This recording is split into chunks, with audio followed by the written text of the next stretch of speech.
সিকিমের নামচি জেলার এনএইচপিসির নির্মীয়মান টানেল দুর্ঘটনায় মারা গেলেন অসমের বাসিন্দা বাবুল বরদলৈ। বিষাক্ত গ্যাস ছড়িয়ে পড়ার ঘটনায় প্রাণ হারান তিনি।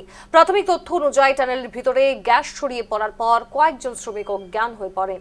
তাদের উদ্ধার করতে বাবুল বরদলৈ সহ আরও কয়েকজন ভিতরে প্রবেশ করেন, কিন্তু টানেলের মধ্যে জমে থাকা বিষাক্ত গ্যাসের সংস্পর্শে এসে তিনিও প্রাণ হারান। নিউজ লাইভ বাংলার এডিটর ইন চিফ ওয়াজবির হোসেনের সঙ্গে টানেল ট্র্যাজেডি থেকে বেঁচে ফেরা গান্ডুরা ওরাওয়ের ফোনালাপে উঠে এলো সেই মর্মান্তিক মুহূর্তের ছবি। চলুন শুনে নিই সেই এক্সক্লুসিভ ফোনালাপ। আমাদের যে সিভিল ফরম্যান ছিল, হ্যাঁ হ্যাঁ সিভিল ফরম্যান ছিল আসামেরই। বাবুল বরদলৈ। হ্যাঁ বাবুল বরদলৈ, ঠিক বলেছেন। হ্যাঁ হ্যাঁ হ্যাঁ, উনি ছিল ভিতরে, ঠিক আছে। হুম আমি উনাকে বারবার রিকোয়েস্ট করলাম যে চলুন, আপনিও চলুন, এখানে থাকাটা সম্ভব না। হুম হ্যাঁ, তো উনি বলছে ঠিক আছে তোমরা যাও, আমি অন্য গাড়িতে আসতেছি। হুম আসার পরে ও কি করলো, মানে যে জায়গাটা স্পট হয়েছে হুম আমাদের সঙ্গে তো আমাদেরকে পাঠিয়ে দিল। আমরা অনেক কিছু বললাম যে ভাই এখানে থাকাটা ঠিক হবে না ফরমিনজি, এখানে থাকাটা ঠিক হবে না, আপনি চলুন।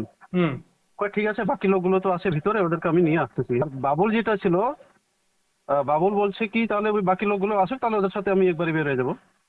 তো আমি ওদেরকে ছেড়ে চলে আসছি।